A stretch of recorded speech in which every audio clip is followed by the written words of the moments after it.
Welcome back to another edition of When Bad Things Happen to Good People, a podcast about censorship and the arts.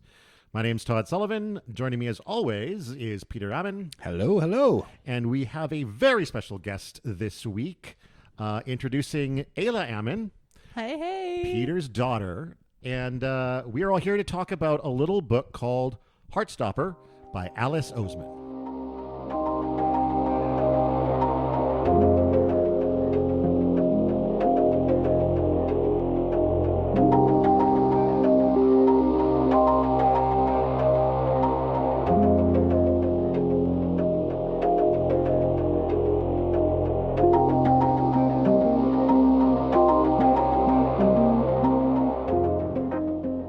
Welcome, Ayla. It's so exciting to have you here. We don't normally have special guests like this, so this is super exciting.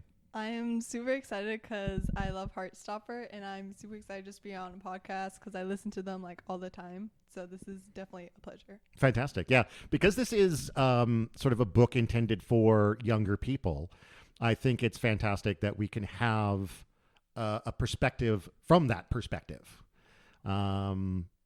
Yeah, so Heartstopper is a young adult graphic novel. Yes, yeah. My child has been reading it, and they described it to me as sort of a queer-friendly love story. Yeah. Which I think kind of describes it. Yeah, you bet. But also a very high school story as well. Yes, it's set in a high school. It's a bit of a 180-degree from covering Rage, which is another high school story, yes. to this. These are two very different high schools. Very different high school stories. Yeah. Less owl shit in this book for sure. Less owl shit, yes. And so far, fewer homicides, but this is only the first volume. That's too. true. That's true. There could be more later. There's more books on the way. I got a question for you, though, Ayla. Have you listened to this podcast before? So I am guilty of not really listening to many episodes of this specific podcast. I did listen to like the most recent one about Rage with my mom. And we did a little question. We gave you guys a little question and everything.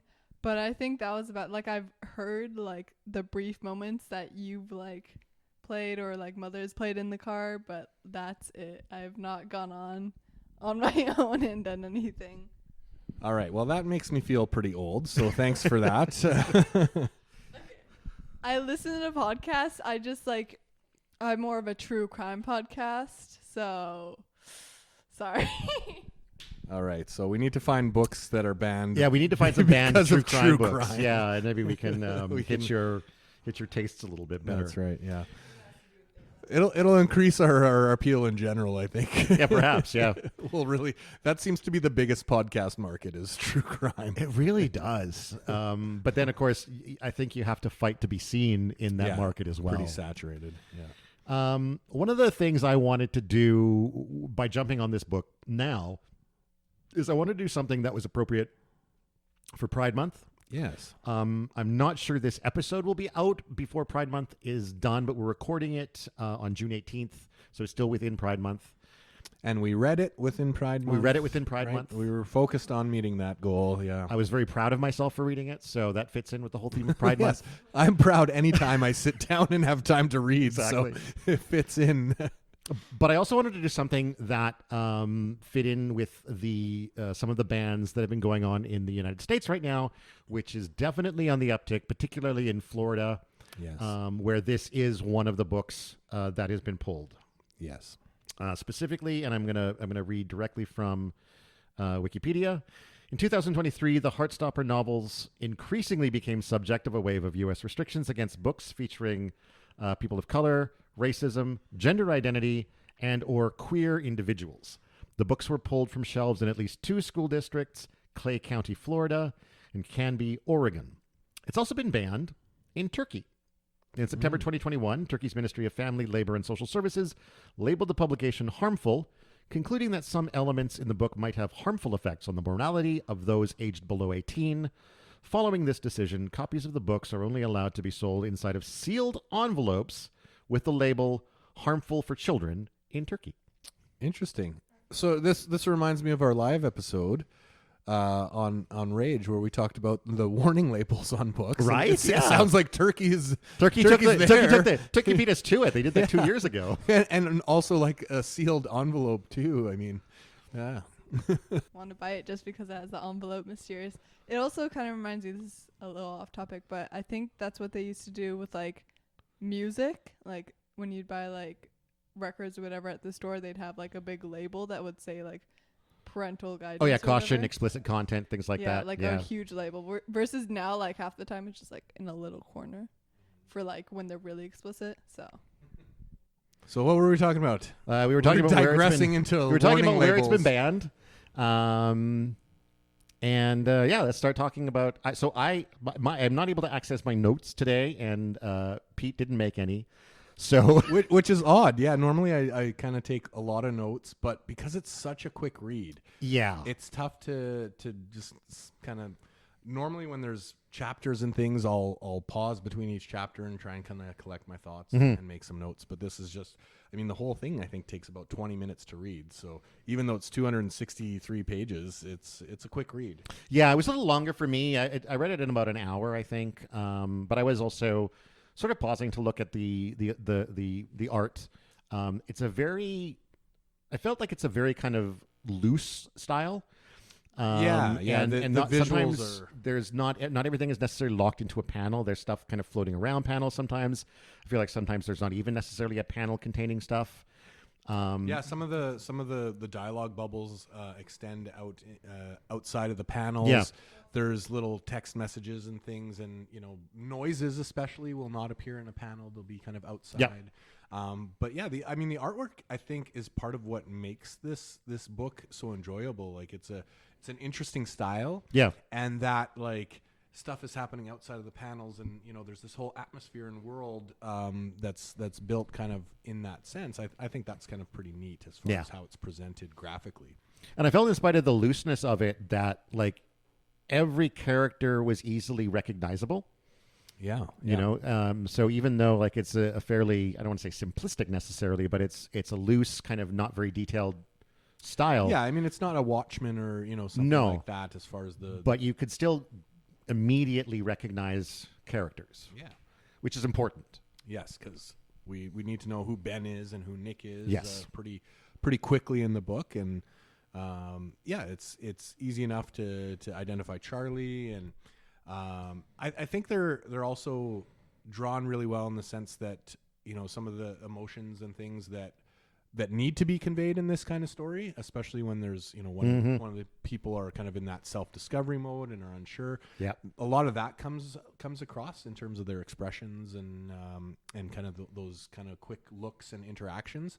There's little panels that have kind of that freeze of a confused look or a head tilt and things like that, right? So that I think is also quite presented quite well. Yeah. One of my favorite moments artistically is actually when no details yet because we're not there yet, but one character is glancing lovingly at another character sort of while that other character isn't really noticed, and I think we've all, or most of us, have had that moment of like looking at somebody that we have a crush on with that like, oh my god, like they're stolen glance as well. Stolen glances, Yeah, exactly. So the first image we see, if memory serves me correctly, is Charlie and Ben. Is it Ben? Ben. Yes, Ben. Making out. Yeah. And I remember I immediately saw this, and my first thought was, there is a not insignificant number of parents who saw this single page and immediately went, we need to ban this book. Yeah, I mean it's page 2. The first page I think just says January, gives the date and says meet. Yeah. And then it's the third panel I think. Immediately mashing faces together. Two boys making out in the library. In the dark library, in the whatever the short stacks or the back stacks, however, the place to be in the library. So yeah, I can definitely see how just the most cursory skip through the book, you would see that and be, this is against our values, or all the classic challenges to these kind of books, right? Well, that doesn't represent the right values and all that kind of stuff, and it's right there on page 2. We didn't even have to read the rest of the book. We've seen all we need to know. but not us. We need to know more. So that's our first introduction to these two characters, Charlie and Ben. They're making out for a while, and then the bell goes off. Charlie heads off to class, which is Hamlet 5. Yeah, so there's been a change, I guess. He has a letter from the school that they're now having kids from different years in their kind of groups. I think they call them like vertical classes too. I'm pretty sure. Yeah, because there's different years of students, so Right. they're all in one class, and yeah, so there's going to be a few students from each year in their new form groups, and this is essentially what leads to Charlie meeting Nick, who is a grade above him or a year older. Yeah. He's in year 11 and Charlie's in year 10. So this school change is essentially what sets the whole thing in motion. The school change and the seating plan that the teacher comes up with. Seats him right next to Charlie. So Charlie and Nick meet, and then over the first sort of few pages, we see them sort of get to know each other, get friendlier with each other. Yeah, there's a little, montage where every day they kind of like say, hello, hi, and kind of hey, and they seem to get a little more comfortable with each other. Yeah, a little friendlier each time. Yeah, and then there's the pen incident. Yes. It is one of my favorite scenes, especially because like in the show, they have it like word for word. It's just a super cute scene overall. Well, we'll mention that now that Netflix has a show based on the books, and we'll talk a little bit about that later on as far as kind of how it compares to the book and what's different. And obviously, this book reads fairly quickly, and to stretch out a TV show, you need a little bit more events happening, more characters, that kind of thing. So we can talk a little bit about that later on. But yeah, definitely a good way to experience the book as well, in the sense that a lot of it is straight from the book, word for word, or really, really close to how it's portrayed in the graphic novel. So yeah, we're at the pen scene. The pen, I guess it's Nick's pen sort of explodes all over his hands. Because Nick likes fountain pens. It makes his cursive writing look right. So yeah, I mean, they're hard to use, but we already have a little tiny clue about Nick right there in the whole fountain pen. I like how my writing looks thing. So I just want to say I don't think we want to suggest that liking good penmanship necessarily makes you gay, right? No, but I think it's the if that's what you were going for, that he's willing to take this risk to get that fanciness with it. Interesting, you know what I mean? interesting. But anyway, that's maybe a bit of a stretch, but just saying this could be the first little foreshadowing. Yeah. So he does like fountain pens. He gets the ink all over his hands. The teacher tells him to head off to the bathroom to clean up. And the teacher also makes Charlie accompany Nick. Because Nick can't open any doors by himself. He doesn't want Nick touching anything, right? Yeah, exactly. Like, go hold the doors open for him, man. Yeah. And so they go off to the bathroom. They have a nice little exchange in there. I don't remember any details about that conversation. It's a super cute scene. He's like, I'm going to be blue forever. He's like, you can make it a new school fashion. And then Nick's like, I'll pretend it's a tattoo or whatever. Right. It's super cute. I love it. I love it. It's like one of my favorite like scenes that they like kind of start meeting with. Definitely, you talk about like a meet cute type scene in a movie or TV show. Definitely has that vibe to it for sure. Their first kind of private exchange in the bathroom with this incident of the pen all over, and they're laughing and giggling, and like it is very intimate in a sense. Yep. And it's their first real kind of conversation that we see in the book, yep. because it's really been a lot of hey, how are you, hello, like that kind of stuff. It's all right. It's their first. All right, mate. It's their first. It takes place in Britain too. That's worth noting. It is a UK British. Yeah. But it's sort of the first moment where they're vibing together. They get along. They start to sort of realize that this could be, I think, kind of a friendship. Not long after that, I think we jump ahead to the next month. Yeah, so they're. Although no, I think first of all we have Ben kind of texting Charlie and trying to get him to meet up in the library. Yeah, he like the bell rings or whatever, and he has to check the time, and then he realizes that Ben texts him, and that kind of Right. Yeah. And he was all like, texting and texting and texting and texting. And then finally it's something like, I don't fucking need you. And kind of like, getting these angry texts. Yeah. Like, why are you ignoring me? And you're fucking useless. Or, And it sort of reveals fairly early on that Ben maybe isn't a super nice guy. Yeah. Well, I mean, he's a year 11 as well, right? So in that crowd that aren't typically all that nice. Right. Yeah. And then it does jump ahead to like kind of when he talks with Tao about like him being friends with Nick Nelson, the rugby lad, the rugby king, and everything. Yeah. So being the rugby lad, I think is this, area of the school or class of kids that are typically thought of as pretty hetero. The British jock. Yeah. Right. Yeah, The rugby would lads, be like the British version of football, Yeah, right? They're yeah. they're the big class. Although in Britain football is soccer, but right. Yeah. Sorry, I didn't mean to make that extra confusing. American football. American football. Yeah. Yeah. There's also a point where Charlie realizes that Ben has a girlfriend. Yes, that is super important because then he definitely is like, I don't want to meet up anymore. Yeah. And kind of leaves him on red. Because Like, no more. Charlie is out. He's an out gay kid. Ben is not.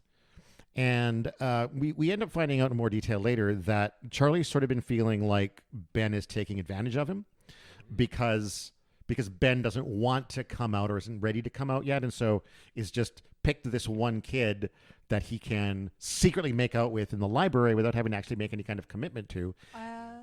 It is 100% like, I get that, but like I think it's not so much like the fact that he's like, I'm not ready to come out yet, because like as like someone who's gay, he like most 100% like understands the feeling. Like Charlie himself, they don't explain in this novel, I don't think, as much, but he came out without consent, like someone else, like his secret was blown. Oh, okay. I don't know if that was in here. They I don't think it briefly was. mentioned that it wasn't his choice. I think it's like one kind of panel where they say, or maybe it was the show.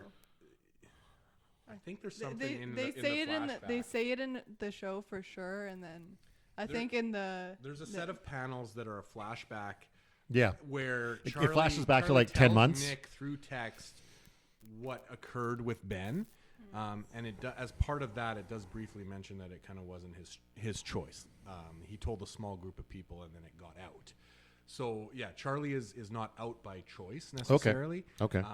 But I mean, I don't think that really takes away from the fact that Ben is clearly using him. Yeah, exactly. 100%. Right. I mean, Ben has used that information to his own advantage. Yep.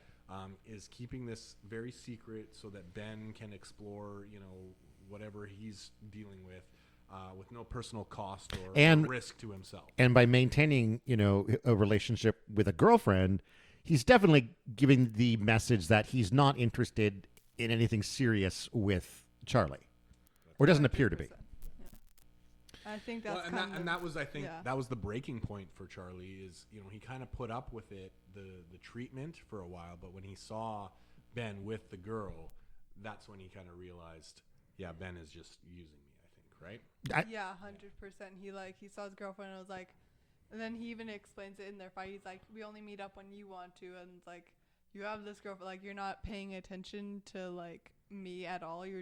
I'm just your little boy toy or whatever. So yeah, I mean, after he sees the girlfriend, that's when he texts Ben and says, I don't want to see you anymore. Yeah. Up until then, he'd been mostly just avoiding Ben's texts. I think that was the moment where he's like, nope, we're done. Bye. Yeah, officially. Then we jump ahead to February, I think. Yeah. And this is where we have Nick at rugby practice happens to catch Charlie running. Yeah. And again, one of these panels where it's almost one of these forlorn glances, secret glances as well, because he's kind of, he's at practice, he's looking through the fence, and yeah. Just a little glance, like while he sees like Charlie, because I'm pretty sure like Ben texts him or something, and then he's like really uncomfortable, and he kind of just like watches him, and it's like, you know what? This is where Charlie's running. So Charlie's in PE class, and he's running and he's super fast. Like the teacher says we've been at Yeah. this all term, and nobody's beat Charlie's time yet. So he's a sprinter. He's a runner. Yeah. And Nick kind of sees that and is like, oh hey, haha. And he decides to see if Charlie wants to join the rugby team. Yeah. And Charlie's first thought is like, what? Well, when Nick first comes up to him, though, he has this little daydream where he thinks Nick is gonna like profess his love and ask him out. Yeah, I know, that's a great Like, panel. I'm gay and too. Then, Yeah. And then the panel snaps back to like, hey, you want to join the rugby team? Right, yeah, that's like, true. Just right back to reality, and he's like, what? No more daydreaming. But after some coaxing, I think he does agree to try it out. He's nervous. He thinks of rugby players as being sort of these big jacked up dudes, and he's sort of a scrawny but fast kid. Yeah, he thinks of himself as small and weak. Yeah. So, it's at odds with rugby potentially, but being fast, kind of in any sport is a big advantage. Yeah, so, for sure. Nick wants him on the team because Nick's a winner. Yes. So they have a few pages showing them, Nick showing Charlie the ropes of rugby, showing him how to throw the ball. Well, there's an interesting thing here just before they get into that first practice, and there's a little panel where the boys are in the locker room before, the next kind of page there, where they're talking with Nick before Charlie has arrived at the locker room for the first practice, and there's kind of this banter of like, he's gay, or do gay people even like sports? Like just these weird kind of comments. But there's one saying like, hey, I know he's kind of popular. It even says everyone loves him, which so isn't really it seems shown. to indicate, and this is different than the show, it seems to indicate that Charlie's coming out, even though it wasn't his choice. And the book does mention he had some bullying happen to him, but that some older boys kind of helped him out of that. It seems like he's actually well regarded in the school after that, and is quite popular. People like him. Whereas I know we said we'd talk more about the show later, but in the show he's presented as more of this loner with a small group of friends, who is struggling more in school. Right. And I get it. The Hollywood kind of like add a little layer of struggle and need for growth and that kind of thing within the show. But in the book, he seems to be fairly well adjusted, right? And the lack of kind of being into sports, or it's not because maybe he wasn't ever invited or anything like that. He just has never tried. Yeah. Right? I mean, even in the books, I know it's like 100% like maybe he just didn't want to go.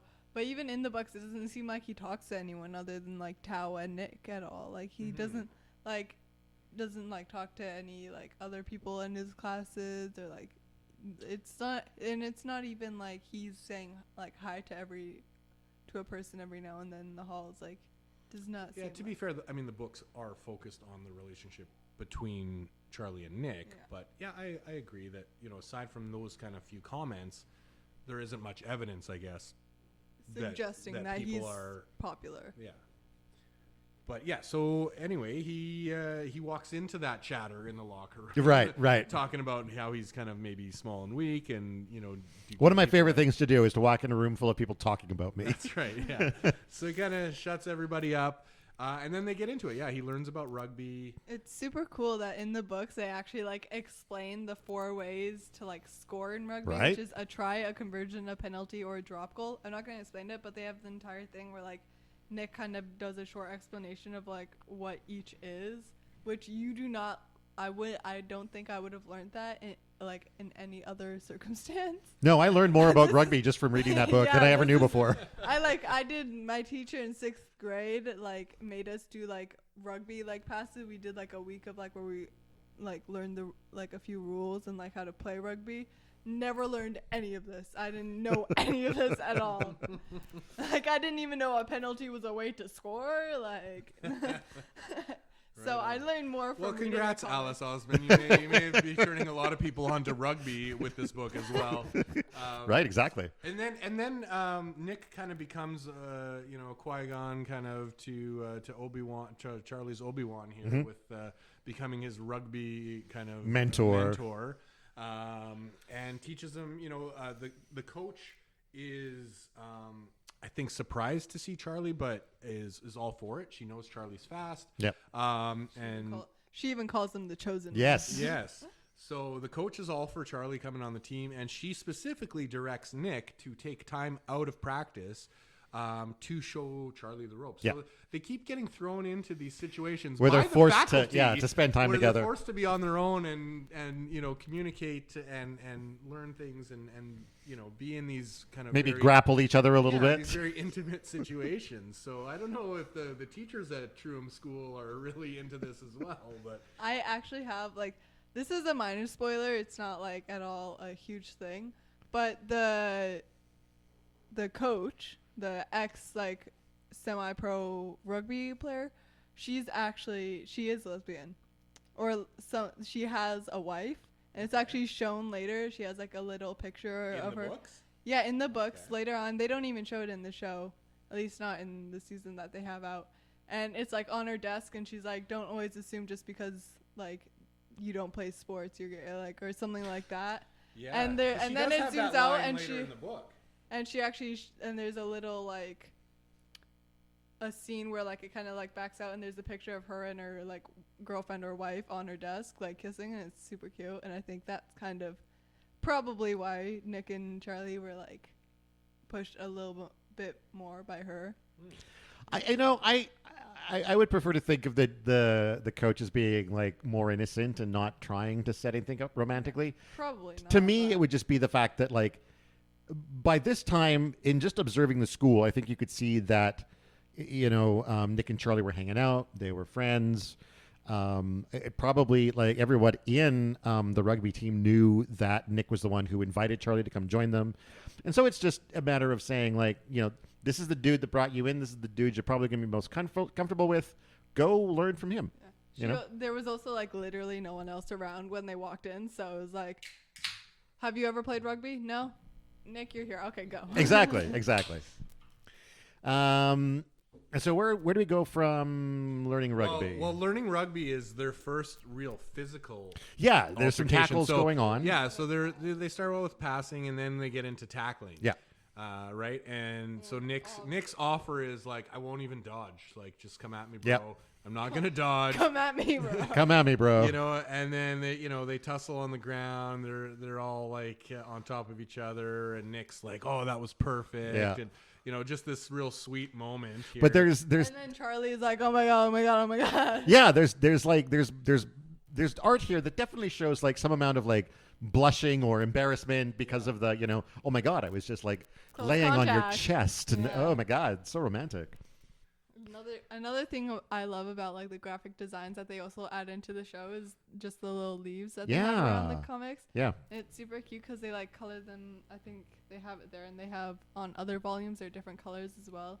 And then in the show, every now and then you'll see them do a little swoosh. Oh, off interesting. The top Interesting. Of the screen, and it's it's just such a cute and little detail that I just adore. Well, I guess that brings us to something. Just heading back into the actual artwork of the book is it's fairly monochromatic in the sense that it isn't very colorized. No, it's basically black, white, and a shade. The shade in this shades case of kind being of green. Greenish blue, Yeah. And that's pretty much all the color that we get, which I think kind of for those emotions that we talked about, probably as an artist would make it more challenging, I think, to display those. But it seems to work in this format, and definitely makes it feel more British, I think. Okay. It looks like everything's just kind of overcast. Okay. This bluish gray kind of hue to everything. It's always cloudy. It's just always white up there, guys. It definitely fits the North American picture of gloomy old England. Right. Kind of weather. But you could also imagine it's set in Vancouver if you wanted to. Yeah, sure, yeah. Where it'll be just as overcast, if not more so.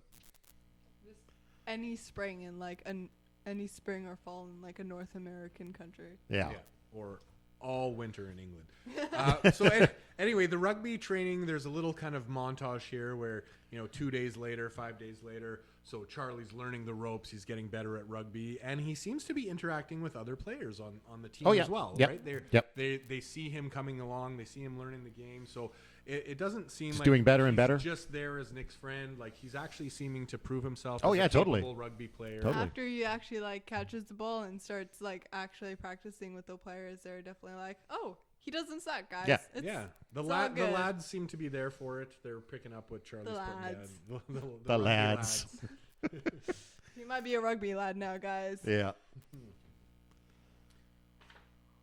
All right. We're just gonna flip along. This is easier to just look at what's happening in the book. So 1 week later, they're talking about rugby. Cutting his hair. Yeah, cutting his hair. They're just what's sort of the next these little kind of intimate interactions, and then so Charlie gets a text from Ben, I think, here after the locker room. Oh yeah. So they're in the locker room getting changed. He gets a text. We don't see who it's from initially, but he's just sort of making excuses. He says it's for his mom, I think. And his mood changes. Charlie's mood really changes. You can see like in the art that he's like just like either like he's really sad and kind of gloomy and a little bit uncomfortable even after it's like confronted and like acknowledged like, hey, what's happening on your phone there? Like outside of the normal British sadness. Yeah. And again, speaking again to the art and the apparent simplicity of the art, I would say in spite of the apparent simplicity, she's incredibly good at conveying specific emotions. Like when you look at one of these characters, there's never any doubt about what they're feeling. Looking here, like you said, here we've got Charlie. He's got the text. You can see his mood is dropped. He's tense about something. And then Nick says, "Are you okay?" And you can, again, immediately tell in Nick's face that he's concerned for his friend. These are very, I shouldn't say very complex, but for the simplicity of the drawing, you know exactly what's happening from panel to panel in these characters' faces. And so I think this is where Charlie goes to try to... He's confronting Ben. Or this will be the first time, I think, since he really started ignoring Ben, that he's going to... Yeah, because there's a later confrontation as well. Yeah, Ben texts him and he's like, you know what? Let me just go talk to him. Like, say it is over. What do you want? Like, I'll, like, if you're here to apologize, sure. But, like, this is ending. Just, like, to kind of, like, conclude everything, to get a closure. Yeah. And it doesn't go all that great. It gets a little physical. So he meets up with Ben. Ben is, all, hey, don't worry, baby. Like, I didn't mean it. All the kind of gaslighting kind of stuff starts happening from Ben. And then he kind of forces himself on Charlie. Oh, yeah. Is this that right? one? So, Charlie is trying to say, no, it's over. Just continually not really giving any consent. And, Ben gets really forceful, grabs him, like starts kissing him. And Nick shows up. And then, our knight in shining armor shows up. Our rugby lad. Our rugby lad in whatever tackle uniforms they use. I don't know. They're pads. Oh, well, you don't wear pads in rugby. So Nick shows up. He pulls Ben off of him and gives him a good shove. We know they're in the same year, Ben and Nick. But Nick, being the big rugby lad, Ben doesn't really, try and come at him or anything like that. He seems to be a little bit scared. I think maybe more than anything, it's just surprise. He wasn't expecting to be caught. Up until now, he's sort of been the one who had power over Charlie. And now here's somebody who is going to exert power on him. And he's like, oh, shit. Yeah, for sure. And and Nick pulls him off. Tells him to Nick's fuck off. Aggressive. Yeah. Fuck off and get the fuck out of here. Yeah. It's a little bit sad that they don't do that in the show. I know it's PG-13, but like, would have been so. Yeah, there's a lot less swearing in the show. That's for sure. That's a bummer. They're not allowed. They're That's a not bummer. allowed. There's so many good scenes that it could have been used for. That's probably a BBC restriction. Oh, it could be. Yeah. I'm pretty sure it would air in England. I was wondering whether or not I should be dropping F-bombs on this podcast with your daughter here, but once I saw the F-bomb in the book, I'm like, oh, it's fine, whatever. I watch enough shows. So Nick saves him and make sure he's like okay and everything. Yeah. So you can definitely see the very good friend concern here. Yep. Of like just being a good friend. Hey, you looked down after that text. You looked like something was wrong. I followed you to. So I stalked you for a little bit to see what was up. No, I followed you to did see a if you were little okay, stalking. right? Because you kind of wandered off. Followed you into an alone building. Yeah, which so there's that friendly concern, and then hey, maybe these are some more of these potential hints of Nick is drawn to Charlie in different ways as well, right? I mean, we've seen some of their intimate encounters already, and then this is also Nick just having more concern and perhaps more than friendship as far as his inkling to follow Charlie that day. But it definitely leads to now Nick knowing a little bit more of kind of not Charlie's secret per se, because Charlie is out, but this interaction with Ben that was very secretive. Yes. Nick is now kind of part of that.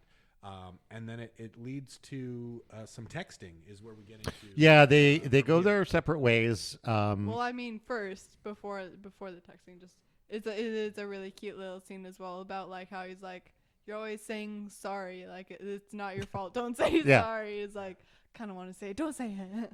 Yeah, as Canadians, I think we really identify with this scene of like, you say sorry too much. Don't say sorry. Oh, sorry about that. Like, Sorry about that. But they do go their separate ways. And later that night, Nick reaches out to Charlie by text. He types up a couple of different options. Oh, sorry, there's this becomes kind of chapter 2. This kind of text exchange. This is now crush. Yes, it is. So To this crush. changes from Yes. the This first would kind be of the- section, which is meet. This is now crush. Yeah, 2 out of 3 guys. Yeah.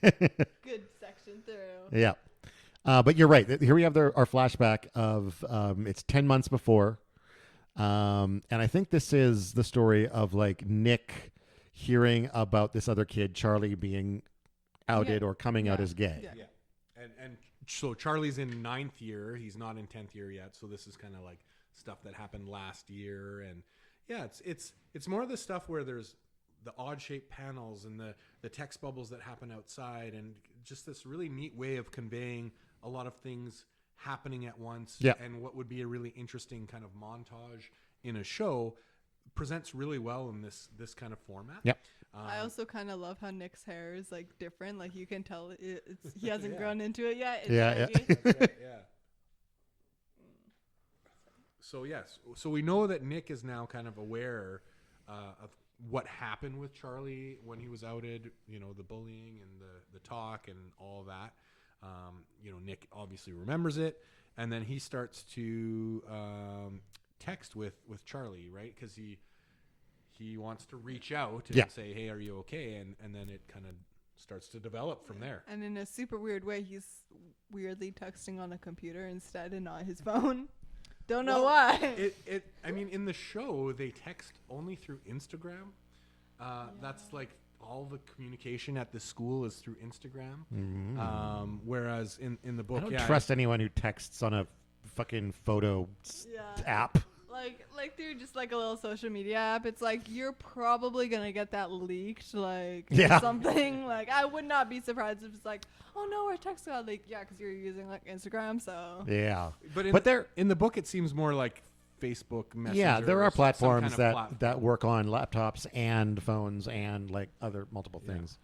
So he takes a couple of cracks at like how he wants to reach out to Charlie, and he basically lands on just sort of like, do you want to talk? I'm here, kind of a thing, yeah, right? just want to make sure you're okay, like you're doing good.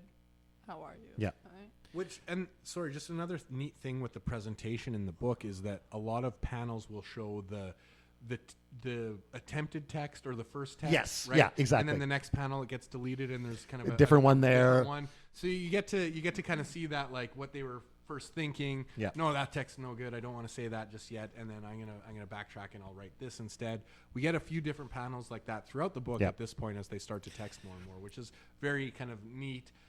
Because way to again, get we've into the all characters. done that. Yeah, but it also helps us get more into the characters' heads and kind of see Yeah, how 'cause they're mulling over these events. Yeah, and it in a way is an interesting way of giving you deeper into that character's head because it shows you what they want to ask before landing on what they do end up asking because those questions maybe seem too intimate or too revealing or whatever. 100% like in like actual like novels and stuff, they do like the entire like you can obviously like read whatever they're thinking, and it's a good way to portray it in like a graphic novel 100%. Exactly. Yeah, graphic novels, not really the medium for internal monologues and that kind of thing. So this way of doing it through it's not unheard of though. Yeah, definitely gives us a good sense of not only what they're thinking, but what they feel comfortable sharing. Like, so it gives us that glimpse into that barometer of where each of them are kind of at in the relationship at the moment, which we know for Charlie, obviously he's got a crush on Nick. His friends kind of see it. We know this is kind of happening, but we get this a little bit of a barometer on Nick as well, that maybe he's feeling some things here, or starting to potentially already. Yeah. And so after Nick sends his message, is it immediately after? There's a moment that is. It's like 2 minutes that they talk through this.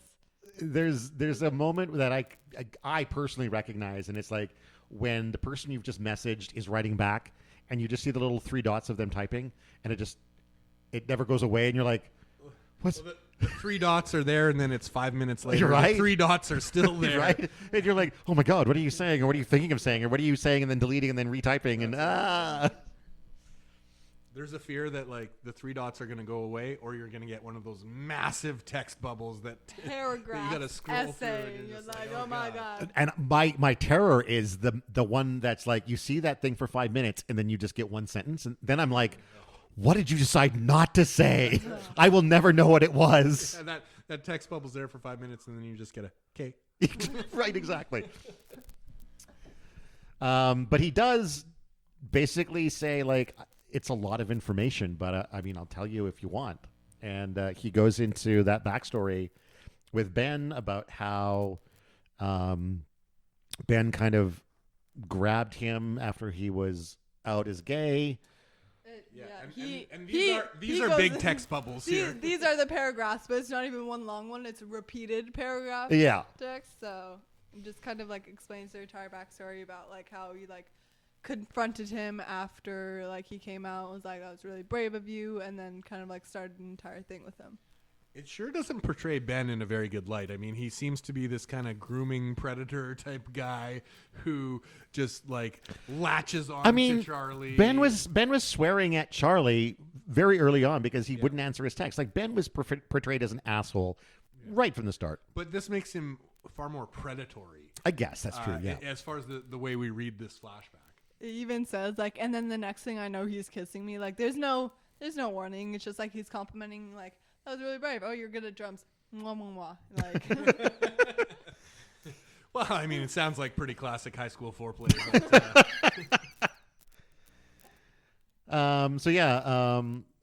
But Well, I think the thing here. So he gets through the story, and Nick isn't kind of like, oh, wow, I didn't know that. He just goes, Ben is shit, or Ben's a dick. I hate Ben, right? Like, he just immediately sides with Charlie, and not like, hey, that was tough. Or he's just like, I hate Ben. Like, how could he do that to you? he's like, please don't talk to him again. I will beat his ass. Yeah. Like, so it's just a really interesting response that,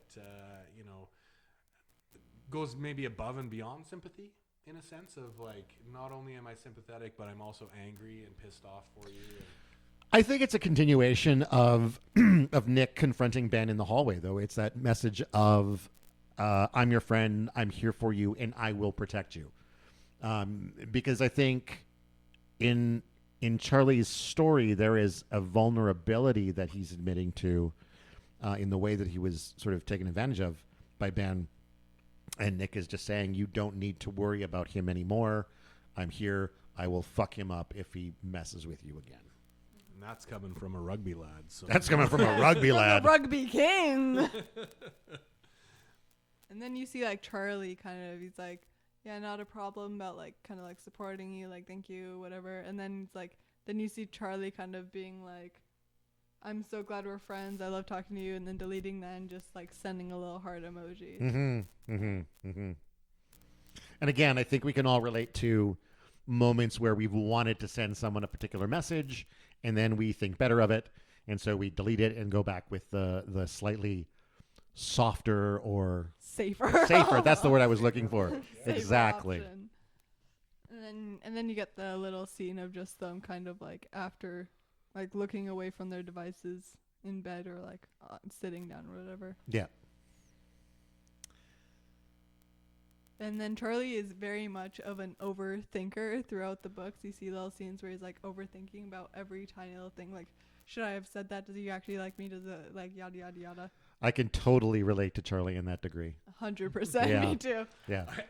I think that's common with all teenagers, especially in high school, but Yeah. certainly a lot, some a lot more so than others. Yeah. I think the thing here is, Charlie seems to kind of read things correctly a lot of the time, and then maybe doubt himself after, right? Sure. He has these thoughts of, I think maybe Nick likes me back, and then no, and I'm gonna overanalyze it and kind of walk everything back, right? So He doesn't like me anymore. What happened? Like, but I mean, the good news here is, so he had this share, and he's worried he's overanalyzing it. Should I have told him all that? Is this gonna change things between us? And Nick comes in and is just, hey, super friendly. Hey, bud. Tussles his hair. Like, hey, smiley face. Yeah. Little nothing smiley has face. changed in their relationship. Nick is not put off. Yeah. He's right there. He's if not overtly friendly, certainly not. Nothing has dropped off. Yeah. Possibly so even more like, I'm glad you shared this with me. We're probably like another like level or something more friendly. Right? Exactly. Yeah. The more There's that level of trust that's Yeah. being built. exactly that. Yeah. They have a secret, I guess, in a sense. Much like Charlie in Rage. Yeah. We're back to Are we only going to be reading books where the main character is Charlie in from high here school. on out? Charlie's in high school. Welcome to Charlie's in High School, a podcast about Charlie's in high school. We get some more rugby action. Oh, sorry. Was there something? It's just him arguing with his friend about Nick Nelson and being Right. friends with the rugby king, even though you're the little loser you are. Yeah, his friend is less supportive in the book here, right? Well, I think I guess maybe he is just trying to play the foil and manage expectations. exactly, as a because friend we are would. now in the chapter called Crush. This is when Charlie starts kind of really acknowledging that he has a crush on Nick, and everybody around him is kind of trying to get him to temper his expectations, right? Yeah. And I think Charlie, even in himself, is tempering his expectations as much as he can, because he knows that this is, or I shouldn't say knows, but he feels like this isn't going to go anywhere. And there's a lot of moments from this point on where there's like a fun banter exchange between him and Nick. And then after he's like, oh, what was I doing? What was I thinking? Kind of a thing. Yeah, he's got the stupid idiot. Yeah. He chastises himself for 'Cause he's even being- getting there. He's being all kind of flirty, and then like Nick is even maybe flirty back, and then afterwards though it's like, oh man, no, that can't be possibly real. And Like as soon as it's over, it's like, oh no, what did I just do? Is this gonna like be good or bad on me? Like, yep, Well, and the other thing too, it evolves into the point of not just, oh, you're an idiot for flirting or whatever, but then he starts to go, why did I fall for a straight boy, right? It really turns into like he can't help it anymore, and he's in it, right, with full on crushing. well, you can never help who you fall for is the thing, I right? guess so, yeah. But it evolves into that of just like, oh, why did you say that, idiot? To like, oh, now you've done it, right? Why, Yeah. why have you fallen here? But in where we're at here, his friend is just trying to kind of, temper the expectation or snap him back to reality a little bit. But the signs he's getting from Nick don't seem to really stop either. Right. Yeah. This bit here where like Nick is picking him up and carrying him around the rugby field is sort of one of my favorite bits, because there's, that next page, that one right there, that glance with the little heart on it. Yeah. That's my favorite. Cheek, That's my like- favorite panel. That moment of like, that's the No, like, stealing it's like- a look. Yeah, He's 'cause so Nick's in head is love. turned. Yeah. Yeah. Tee. And then Tal's like, he is the straightest person you will ever see. Like Yeah. that is a heterosexual man. Like Yeah. that. There's a you got heterosexual rugby no bro. chances over there. That is the people call him the rugby king, like as an actual label. Like, come on. That that is what he is known for at Exactly. this school. That is his gender. That is his sexuality. Rugby king. Now it's March. Yeah, Marge. Yeah, so they're just in class having a chat. Nick is showing him some pictures. It sounds like he's talking about His dog. Yeah, well, the initial bubble is he's talking about a cheesecake that he made for his grandma. So like For his nan. there's signs with Nick Hey, throughout it's for his nan. Yeah, nan is Nan. his grandma. Nan, you gotta say it in a British accent. Yeah. Okay. Hello, Nan. Just making a wee cheesecake for my nan. But That was a little Irish, but it's from the same islands. it's more Little off, Scottish. but- is Yeah. kinda Oh, maybe where that's true. Yeah. It's the same I end area, up- same yeah. area, close Yeah. enough. Anyway, so he's flipping through pictures on his phone and just casually ends up on his super cute dog, Nellie. Yeah. And I love Nellie. Nellie is should be the main character. They should have another comic where it's just Nellie. And we don't know if this is just kind of subterfuge from Nick in terms of like trying to set things up. But what it does lead to is Nick saying, "Oh, you should meet my dog." Right. Right? Like, "Oh, hey, come over." Right. Because I think. Come to my house. Pretense of meeting my dog. But Charlie also says, like, I wish I had a dog, and Yes. my parents don't like dogs or something like that. It's, And he's So- like, oh my god, you Yeah. should come meet my dog. Yeah. Wink, wink. and I don't think that's necessarily at that point anything romantic. Again, that's just I think the next step in friendship is, oh my god, you should come over to my house and hang out with me Oh sometime. my god, you don't have a dog? You'll love mine. Yeah, Come dogs are the on. best. Come visit my dog. It'll be great. He's old. He's not even gonna bite you. Like, come on. She's nice and old. She's nice so and old. She's nice and old that she's trained, but it still will like be with us and like move. Like she's still like hyper enough to like be active, but like also won't be jumping on you and everything. So Also, I got to point out while we're talking about how Nellie is an old dog. I mean, I don't know for sure, but I'm looking at the Wikipedia page and seeing that Nick eventually gets a second dog, which maybe makes me think that. he does. But In does the that mean later- that Nellie? In the later volumes, I'm pretty sure Nellie's still alive. Oh, good, because I thought that was telling me that Nellie dies, Well, there's and he has to get a replacement dog. There's a little panel in the back that says that Nellie is 65. Yeah, I know. I know. There's that was my I don't favorite want to thing do too. the math for that. Yeah, but there's on the last few pages there's like all of the different characters, their birth dates, how old they are, and they include Nellie with her age and dog years, which I thought was adorable. 100%. They actually online on like the webtoons where it's posted. I think there is like a little mini like short comic that is just from Nellie's perspective Oh, brilliant! of like, and it's like Nick going to like pick up Charlie during the winter or whatever, and she's like, "We love Charlie, Nice. love Charlie." Big brother's gonna go pick up Charlie, you know. Which is it's super cute comic. Awesome. So Charlie does go over to visit. Yeah, on Saturday. After After getting a haircut and like contemplating, like, does it look good? Is it messy? Is it? Yeah. And Is he gonna love it? Is he gonna hate it? This is the first point where we meet Charlie's sister, Tori. Yes. Love Tori. Who is this kind of girl who just kind of appears and has some advice for Charlie or a comment that kind of cuts him or hits him in a different light as he's kind of discussing this kind of crush with Nick, right? And Tori, it's worth noting, is the main character of Alice Oseman's young adult novel. Solitaire, I'm pretty Yes. sure. Yeah. Which was her debut novel and the entire reason for this, because it's all about Tori's relationship with, I'm pretty sure his name's David. Okay. And then it keeps mentioning like her little brother Charlie's relationship with his boyfriend Nick. And Yeah. then that's So this where is actually kind of came a from. prequel that's about sort of explaining how those characters got How together. Charlie and Nick came together. Yeah. Yeah. Yeah. And then actually, I think in like the third or fourth volume, they even introduced David, Tori's boyfriend, Of this, they introduced David? in Heartstopper. Yeah. Interesting. In the later Okay, ones, I okay. think I think most likely the fourth for sure.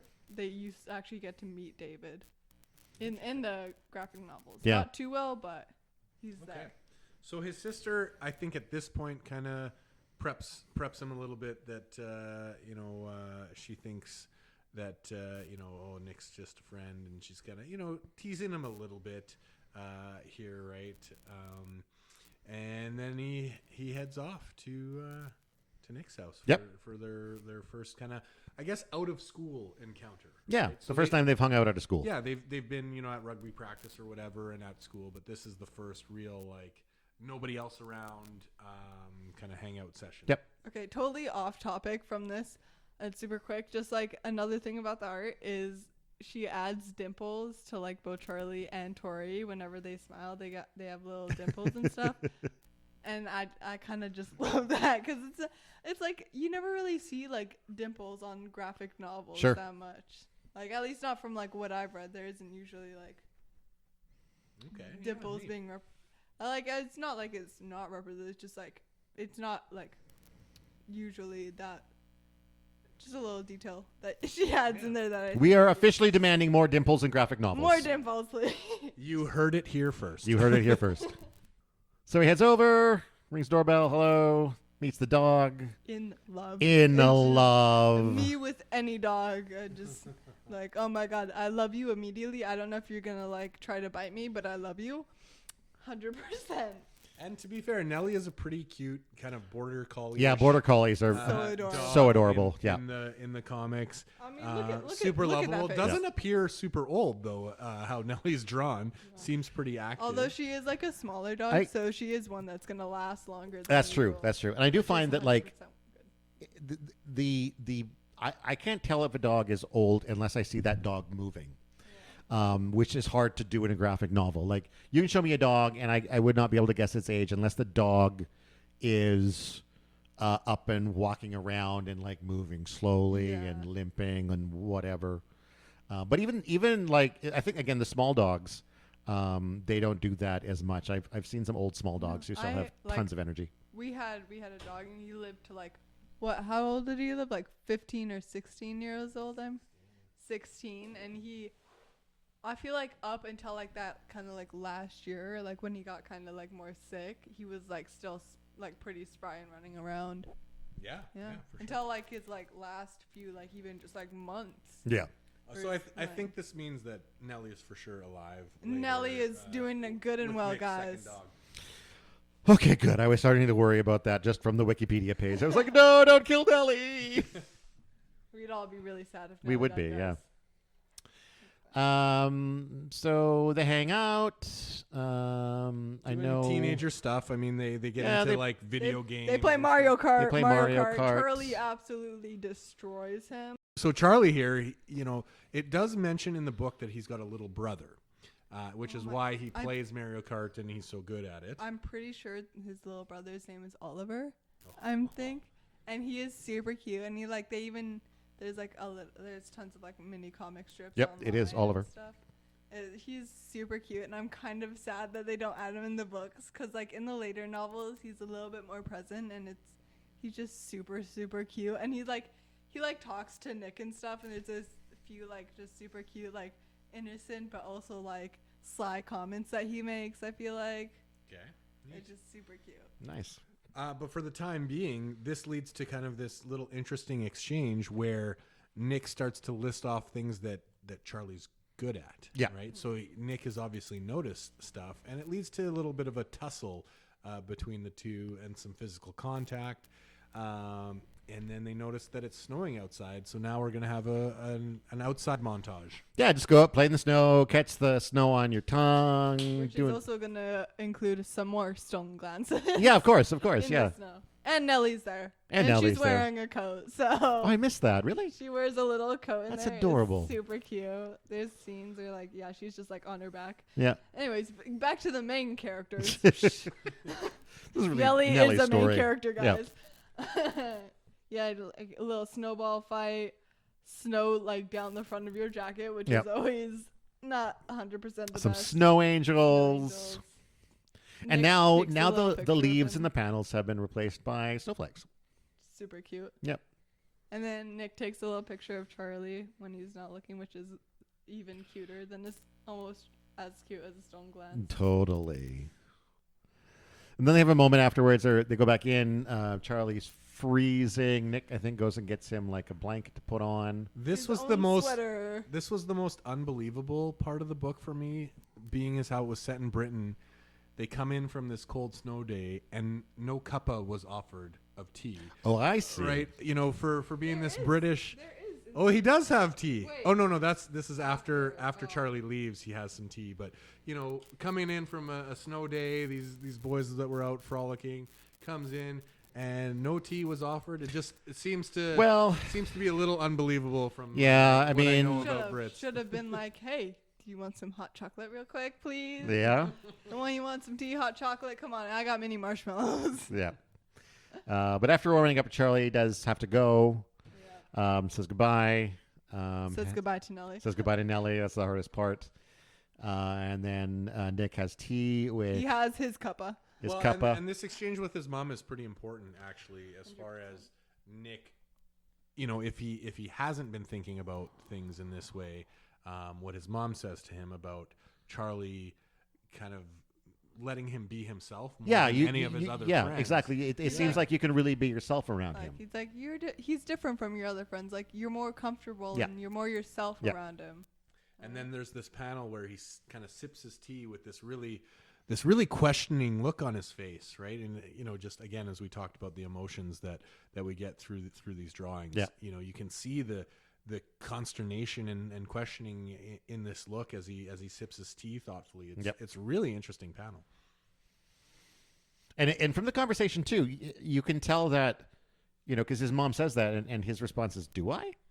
And it seems like he hasn't considered that before. Like this is the first time it's been brought to his attention. He's like confused and like also like kind of overlooking like kind of everything that he's been doing with Charlie's like, like, is this actually like, am I more myself around him? Is this like 100% like much more different than my friends? Like this is probably a better friendship. Because most people, I don't think, analyze their actions immediately after. Like, how many... Other than Charlie. but like, most people are going to hang out with their friends and then go home and think about, like, how was that interaction compared to my interaction with other friends? Was I more me? Was I less me? On a scale of 1 to 5, how me was I? Well, I guess the question there is, you know, are our interactions all that different between different friend groups? You know, for some people, it probably wouldn't be that varied. True. But in this case, right, with Nick, where, you know, he's got the rugby lads and the, you know, and you know, he may be a bit of a different soul, and Charlie allows him that, you know, comfort or that avenue to express himself differently. The trustfulness. Then it is noticeable enough, at least to his mom, to have that conversation. Yeah. And go like, there's a difference here that can be clearly noticed, and then that gets him thinking. But that's the thing. I think, like, if you did find that you were with someone that you were more able to be yourself around, you would just do it, and it wouldn't necessarily even trigger in your brain that you were doing something different. It would just, you're just behaving naturally, right? Sure, yeah. But I think I also think that if it was that big of a difference, right? You know, because we do get to later in the book where Nick talks about all his friends are dickheads, and you know he doesn't want to hang out with them and that kind of thing. Like, you know, if it's that noticeable, and again, we know Nick hasn't really noticed it yet. But if it is that noticeable, you know, it definitely leads to those questions of, well, why is it that different? Yeah. Which starts to kind of get later into the book where Nick starts questioning things. And then there's a little scene where he is like looking at the photos he took of Nick and of Charlie and Nellie, of course. Of course, Nellie's there, and like just kind of zooming in and focusing more on Charlie and being like that. Oh, he's different. He's not just another friend. My relationship to this kid is different. And then Charlie goes home and is like, kind of depresso espresso there. Yeah. More than usual. And his sister's like, "Are you okay?" And Charlie says, "I fell for a straight boy." Tee-hee. Oh no. And then the next Saturday, he's like, back at it again. And I think now we have Nick visiting Charlie, right? Yes. So Nick comes over to Charlie's house, and we get almost like it's a very similar scene to the flashback of Ben first meeting That's Charlie right, because he's playing the drums. Yeah. But this is, you know, kind of what that maybe should have been. Exactly. Right? So yeah. it's, you know, Charlie and Nick. Charlie's, you know, obviously he's the drum pro, and he's teaching Nick how to play drums, and grabs his hands and you know, kind of shows him how to really do it. But then you have that moment of hand-to-hand contact where I think Nick is like Nick steals a glance, right? Yeah. Nick is over there blushing now. Right? Yeah. Exactly. With his little dimples, Charlie's his got little his dimples. Little dimples. And then Charlie's like, well, yeah, that's probably cheating. Okay. And then they're doing some homework. It's like, homework's boring. And then I think they jump on. There's a then- tickling and wrestling. Yeah, and then another little intimate. Why are you so strong? I'm not strong. You're just small. And then another just little moment where they're both kind of blushing. Yeah, they're kind of romping around on the floor, tickling each other. I like how there's now the little written blush in the panels. Yeah. So like right beside their clearly blushing faces, now there's little blush in the panels as well as they're wrestling on the ground. That's how you know they're actually blushing. That's how you know it's real blushing. Yeah. They are blushing. They're not just embarrassed. And then they jump on some Mario Kart again. And then they do have a cuppa. Then they have their cuppa, even though they didn't go outside at all or get frozen. They're just like, you know what? Let's have a cuppa. Either Charlie or Charlie's family is more generous with their cuppas.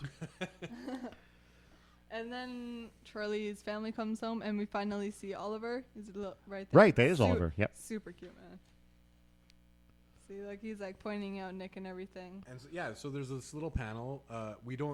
The text bubbles are just exclamation marks. So there's some kind of Dialogue unheard happening. dialogue happening. But Nick seems to really meet the family in a very nice way. Yep. They all seem to get along very well. They settle down to watch a movie. Yeah, they settle in to watch a movie. And Charlie nods off while they're watching a movie, and Obviously. and Nick experiments with touching Charlie's hand. Yeah, he kind of goes for Charlie has conveniently left his hand out of the Yeah. blanket, Yep. palm up, just ready to be held, I guess. And Nick is looking at it and wondering what It was to do. mischievously planned, guys. And I don't think he actually goes for it, though, right? He does. He sets his hand there, doesn't he? But he moves it away. He I does, think. but it's like He's like there's real almost- close. Okay. Real close. that. I mean, I would argue that panel you can't be sure if he does. Can't be sure Yeah. whether or not. There was possibly some contact, but he definitely Either doesn't way, hold it's the hand. brief, and he takes it away. And then he kind of gets like a shock of like, what am I doing? Yeah. Like, What am I thinking about? Why am I wanting to do this? yeah. What like And there's a flash to the TV screen of the movie they're watching, which seems to be a straight couple kissing. yeah, but I think Also, just like implying that the movie is like a romance. yeah, it Right? is So a romance. they settled down to watch a romance film together, right? Whether, Well, I whether mean- or it's just a movie hetero that has or- some sort of Yeah, romance there's in it. plenty of movies that have kissing scenes in them that aren't Could have romances. been a rom-com. I mean, that's obviously. It could have been an action movie that has a romantic interest in it. I mean, it's not could be. Spider-Man. I don't see one of them upside down. So it's not. Unfortunately, it's not Spider-Man. I bet but- Vin Diesel kisses somebody in one of the Fast and Furious movies. So Doesn't he? Probably. Exactly, so Doesn't he have a girlfriend? He does. Living that with Yeah. the one girl. Exactly. He's got He has a- Letty, yeah. totally. Yeah. 100%. But this looks like, it's a couple in like a front yard with a car parked in the driveway. Just kind of It Fast and looks like Furious. kinda- Yeah. It looks. yeah, it's Vin Diesel has a yard in the Fast and the Furious. He has a car. That's true, but the kind of- gentleman has hair, so we know. Oh it's shit! not Vin Okay, Diesel. that's fair. I don't know why, but I want to say Back to the Future for some reason. It Just does because, kind of look Back to the like, Future. it kind of looks like looks the like girl. Marty It does look like McFly. Marty and McFly. he has like the little Yeah, like plaid shirt you're right. and everything, and then it almost looks like suspenders or something. I feel like he had something like that. Then she Yeah. has That like, looks her like his collar in the girlfriend, back. too. That Yeah. looks like And Jennifer. it looks, yeah. and it looks like he has like the same haircut, and then like she has the wavy hair. All right. Oh, Marty, where we're going? Now we don't need- need roads. We need to email and then the Alice. DeLorean in the background. We need to hear guys. officially from Alice Oseman what the movie is. We need to. We might be right, guys. We might be right. I think we're onto something.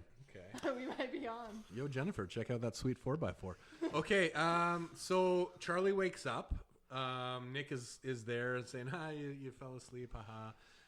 And he needs to go home because and it's then- like 10:30 now. Yeah. Yeah, it's pretty late. It's dark. Charlie's kind of wrapped up in a blanket, and Nick's getting ready to go out into the winter night. And Nick says to Charlie, "You look so cuddly like that," and then proceeds to give him a big A big hug. Yep. That Which- lasts for like several panels. Yeah, and there's a couple of panels of like both of them not really knowing or looking like they don't really know how to feel about what they're feeling. And even at the end of it, Nick is like, "Okay, I'll see you on Monday." And then Tori like comes out after scenes like, I don't think he's straight, man. Yeah, I feel like you should reconsider. Well, I like the word in the panel where it just says appear in Yeah, stars. yeah. Where She his does that sister just sometimes. magically is there. Those She's like, hey, what's up? I don't think he's straight. Okay, bye. those two panels of her just popping in and saying, "I don't think he's straight," made her one of my favorite characters in this. Just 100%. brilliant. And Yeah, it's totally what she's like in this series too. yeah. I would like to read Solitaire just to learn more about her. Yeah. Yeah. 100%. And she gets better throughout the series as well. Excellent. She pops up just as much. So now Nick's walking home. It looks like he's got a lot on his mind. Yeah, he's kind of in this, searching mode. He's walking home. He's saying, "What is happening to me?" He seems confused. So he is now he's feeling something here, right? And he's going to go home and start Googling some things. He has to grab his PJs and his beanbag. Yeah, exactly. I mean, if you're gonna Google search, you need your beanbag. No, it's just search. No, Right, Google. yeah. It's just search. It's an No, just search. off-brand It's search off-brand engine. search, yeah. We can't put that in here, guys. But he starts with, "Am I gay?" And then he's got like all of these quizzes that you can take, and it's overwhelming. And I'm like 99% sure I did that BuzzFeed one. Yeah, there's- Possibly that there's one BuzzFeed, too. Quiz I'm Rocket. pretty Yeah. sure I've done quite a few of those. So, and like at school Well, too. he just keeps for- going here too. He keeps researching. So he Yeah, takes the quizzes. The next one is how to tell if you're gay. Yeah, and we've got the action words in the panel: read, read, read, read, read, read. So Tap, we tap, know- tap, tap We when know, he's we know searching. he's really like doing some research here. He's changing positions too, so he's Yeah. like trying to get comfortable, man.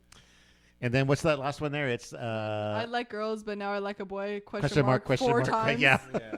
You're like, as But there's if also a Google's gonna panel where understand. during this research he's looking at pictures of Right. Charlie on his phone. Right. Right. So he, And again, I think that's a moment of like, am I really feeling this? And you got to look at it. Oh, maybe I am. And then he's just like, oh, I can't deal with this.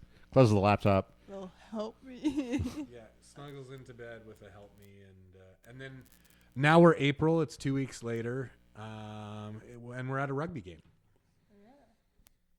And then you see Charlie texting Tao and like, I think he might like me back. And Tao's like, oh my God, explain this is what? And then he's like, over the past 2 weeks, we've been like hanging out. And he's like a little bit more physical, perhaps. Like we hug now. Sometimes I catch him like looking at me. And then Tao's like, I don't want to say anything, but like he's asked around and he heard that Nick has a crush on Yes. a girl called Tara Jones from Higgs Yeah. for like 3 years, which is pretty important to the storyline. Yeah, I mean it's the fact that it's 3-year-old information.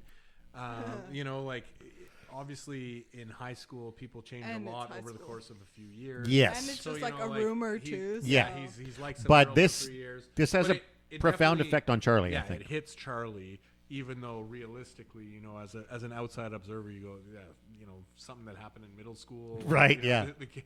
Kids evolve so fast over 3 years. I mean, he's been hanging out with Nick for like this like past like what is it like 2-3 months? Yeah. Like been privately hanging out, and then like even at school, it's like never even once heard of Tara Jones. Like Yeah. not even a little bit. Like all the rugby lads. Like it's a high school. Like you feel like if he had a crush on someone, you would have heard of it. By Exactly, now, even 'cause if it was just like in the change room or something. Yeah, because it seems like at this point, Charlie should think that he is one of Nick's, if not best friends, then better friends. And if he still had an active crush on somebody, it would have come up in conversation. Or like even just like he's like, it's a sports team like with a bunch of boys. Yeah. They're probably gonna be talking about crushes. Like, Exactly. Especially like even in like the change room or something. Like I feel like it's probably come up. Yeah. But this is where that overanalyzing that we've seen Charlie Yeah. do, I think, he takes that information, and despite all the signs that, he knows Nick really well and has, seen what he's been up to for 3 months straight or whatever it is, he still takes that information and is shocked by it, and, it throws a wrench into everything. Overthink. And so he really starts to overanalyze or put too much stock in it, perhaps, more than just overanalyzing Yeah. it. But yeah, it throws kind of a wrench into things for Charlie a little bit, right? The looks are a little more pained. Yep. He's thinking this, even though Nick's won the rugby game. They're all trying to celebrate. Charlie is literally he's Nick's distracted. like literally cradling him like by the waist, and he's like, he has a crush on Tara. He's like, he hasn't done that to anyone else. He's like giving him like a hug around the waist, like pulling him close. Yep. Like literally, like Charlie literally has his hand like over his shoulders and stuff, and he's like, he has a crush on Tara, guys. he has a crush on a girl he hasn't seen in 3 years. Yeah, totally. Tisk. And then you get to see Nick's friends. Yeah. So, we've heard that Nick is a rugby lad. The rugby king. The rugby to be king, precise. and obviously he has this whole other friend group. And this is the first kind of interaction we see. So Christian, Cy, and Otis seem to be Nick's friends from his same year. They're observing Nick and Charlie interacting with each other.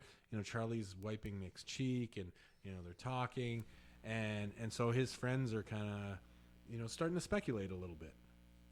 It's really interesting because usually like it's like you see like Charlie's like the one that's openly gay, and then like Nick's Right. the rugby lad.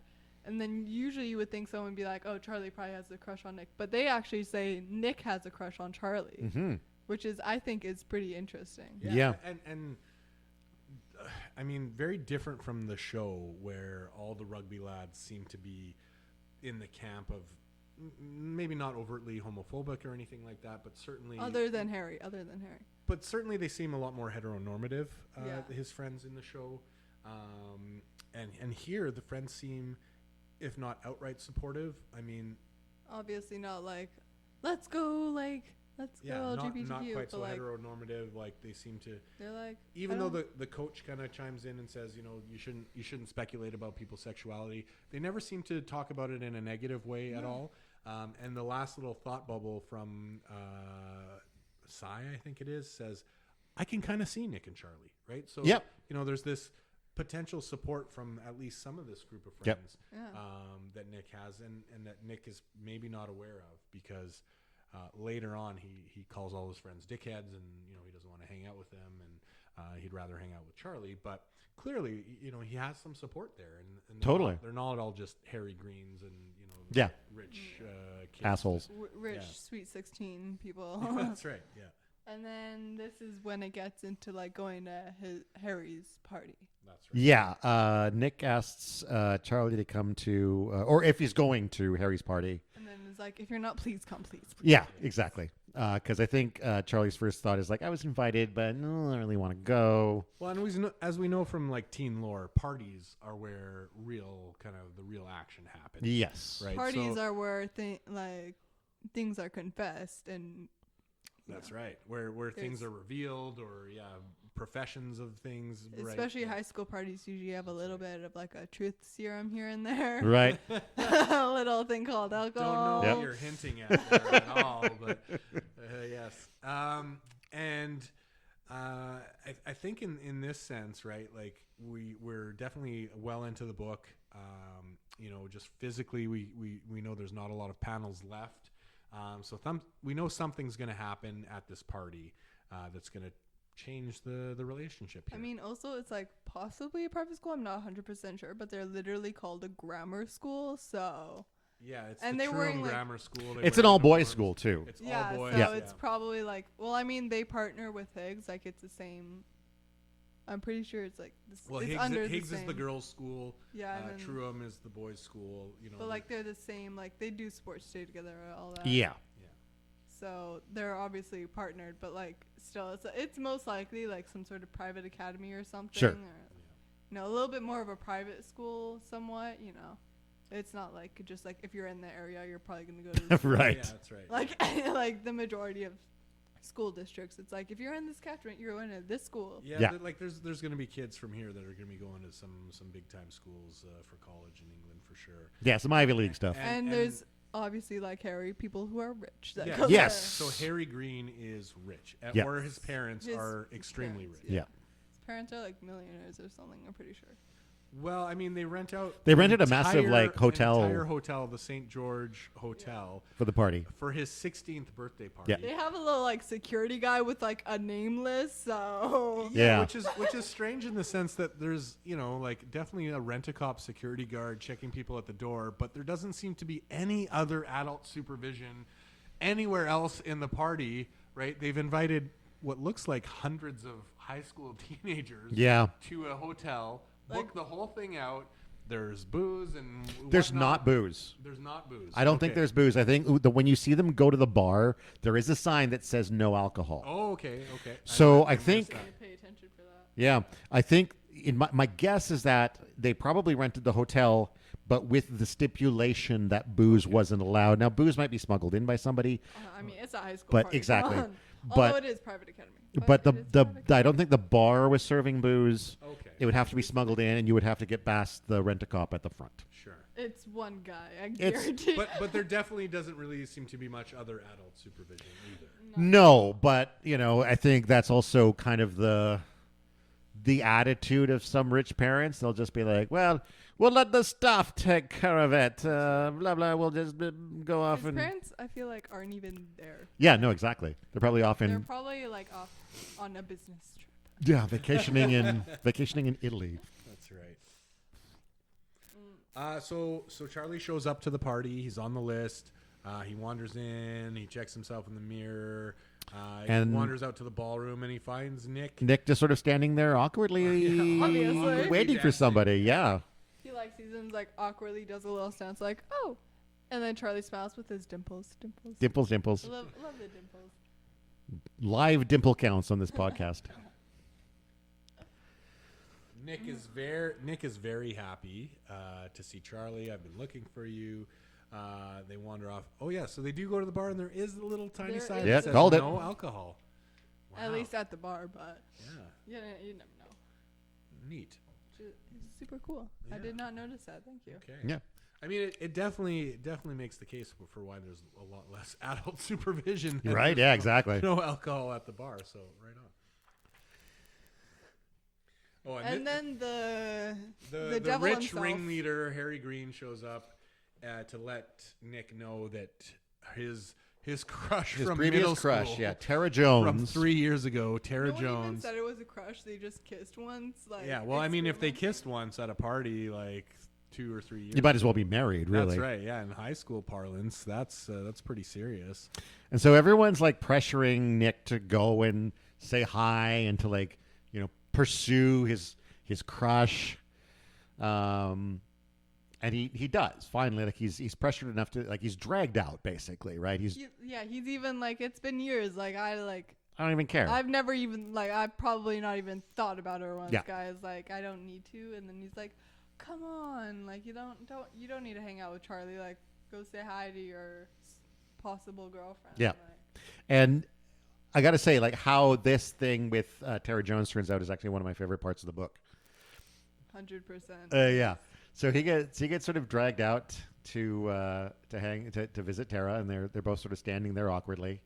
And On a side note, yeah, while so that it cuts back. So yeah, Nick and Tara are chatting, or they start chatting, but it cuts to Charlie kind of wandering around, going stupid. How could I think he was into me? Yep.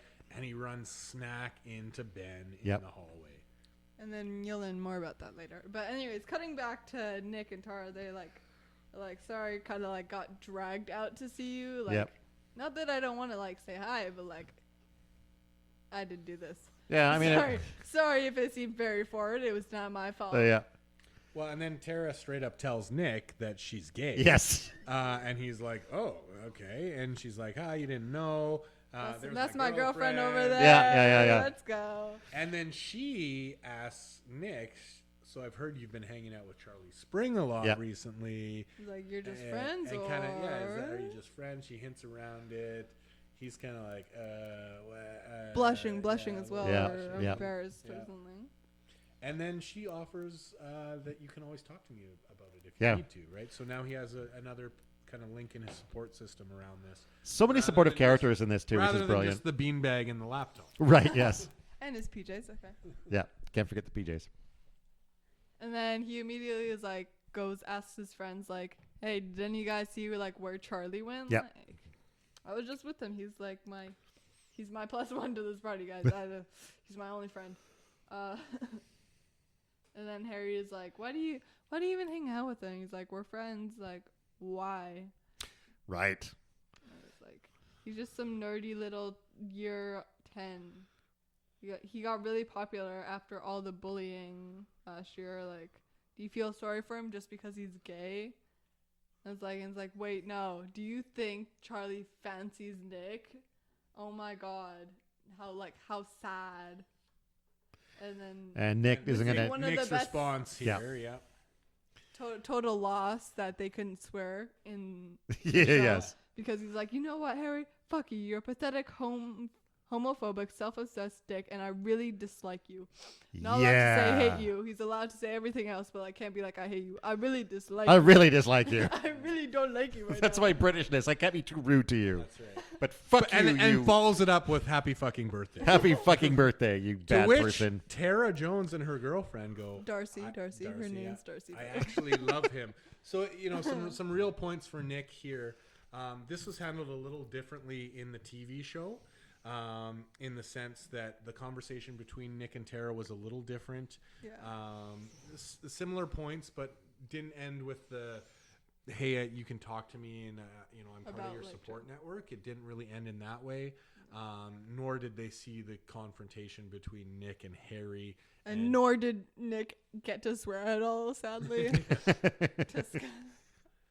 Yeah, so a little bit different there from the TV show, where they're kind of keeping the Tara Jones and Nick story a little bit separate. Okay. And then Nick goes off, finds Charlie again. Yep. They chat for a little bit, and then he's like, "Do you want to go someplace quiet?" Yeah. He's like, Well, Charlie tells him about his run-in with Ben. Right. Yes. And Nick is proud of him. Yeah.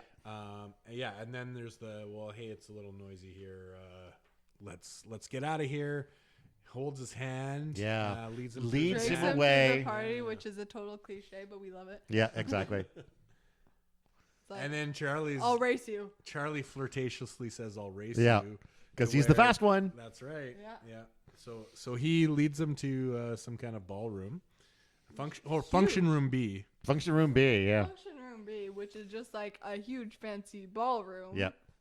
As like somehow like there's no kids up here. Like, Well, I mean, they've rented the entire hotel, so. To be fair, there's no DJ in this room, right? There's a DJ somewhere else. They've gone up some stairs. We it's a don't high know. school party. How are people like not hooking up in every single room? Come on, come on. I mean, I know they're like, I know they're going. In on. my Come on. experience, teenagers are inherently lazy, so if there's stairs and things involved, Right, yeah. that tends to No weed one's out hooking a up in lot function yeah. room B. Yeah, if It's too many if stairs. it's up too many flights of stairs, I mean, that's too far. there are multiple people. Yeah.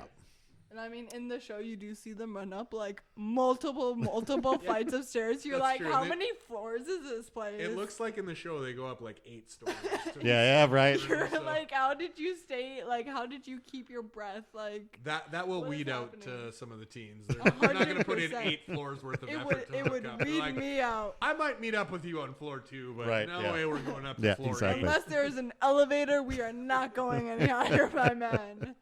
I will be too out of breath to do anything. That's right. Yeah, there's not enough energy left Right. to do anything. I'll after give you going- a little peck on the cheek, and then we're going back down. And then he's All like, right, so they get into the ballroom. They're talking a little bit about Nick's encounter with Harry.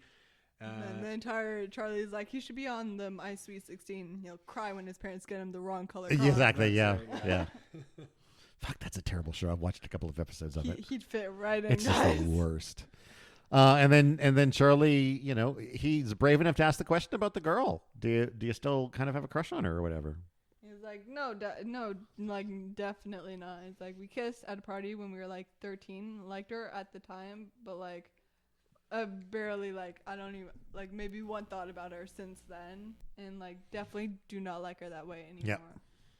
And then in a kind of a bit of a surprising move from Charlie is he keeps on this line of questioning Yeah. where he, He's feeling it out. Yeah. He's feeling things out. but with more Nick. bravely than he has in the True, past, more right? Like, bravely than he has in the past. this but still, is a little different for Charlie to be this upfront with his questions. it's still he's approaching it in a very safe, subtle way. True, but he's asking these questions. He out is. loud. He is absolutely is. Yeah.